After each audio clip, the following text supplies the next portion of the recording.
برا بن عازب رضی اللہ عنہ رسول اللہ صلی اللہ علیہ وسلم سے بیان کرتے ہیں، آپ نے فرمایا مؤمن کے پاس دو فرشتے آتے ہیں، وہ اس کو بٹھاتے ہیں اور اس سے دریافت کرتے ہیں کہ تمہارے رب کون ہیں؟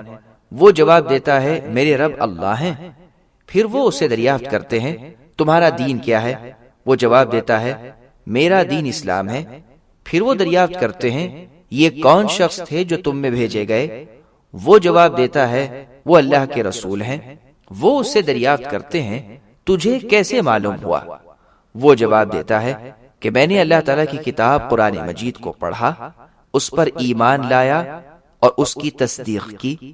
اللہ کا قول کہ جو لوگ ایمان لائے اور اللہ تعالیٰ ان لوگوں کو ثابت قدمی عطا کرتے ہیں، اس کی تصدیق کرتا ہے۔ نبی صلی اللہ علیہ وسلم نے فرمایا پھر آسمان سے ایک منادی یعنی آواز لگانے والا آواز لگاتا ہے، یعنی خود اللہ تعالیٰ آواز لگاتے ہیں کہ میرا بندہ سچا ہے، جنت سے اس کا بستر بچھاؤ اور جنت کا ہی اسے لباس پہناؤ اور جنت کی جانب اس کا دروازہ کھول دو۔ چنانچہ اس کے لیے دروازہ کھول دیا جاتا ہے۔ آپ نے فرمایا اس کو جنت کی باد نسیم یعنی خوشگوار ہوا اور خوشبو پہنچتی ہے، اور اس کی قبر کی جگہ تا حد نظر کشادہ کر دی جاتی ہے، یعنی اس قدر کشادہ کر دی جاتی ہے جہاں تک اس کی نگاہ پہنچتی ہے۔ اور کافر کی موت کا ذکر کرنے کے بعد آپ نے فرمایا اس کی روح اس کے جسم میں لوٹا دی جاتی ہے، اور اس کے پاس دو فرشتے آتے ہیں، وہ میت کو بٹھا کر اس سے سوال کرتے ہیں کہ تمہارے رب کون ہے؟ وہ جواب میں کہتا ہے میں کچھ بھی نہیں جانتا۔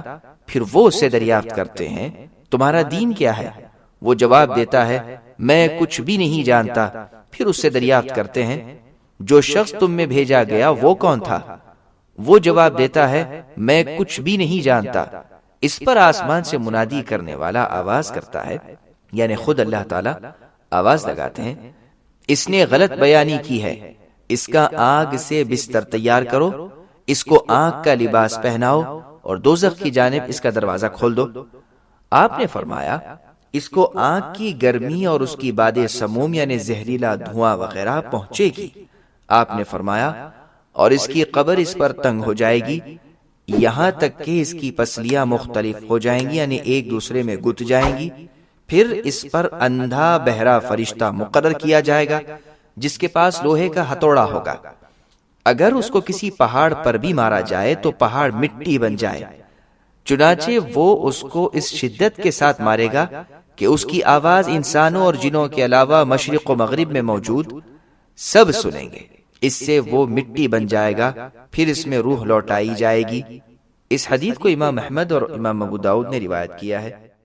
سبسکرائب کیجئے ہمارے چینل اور دبائیے بیل کا آئیکن تاکہ آپ کو ریگولر نوٹیفیکیشن اپڈیٹس مل سکے۔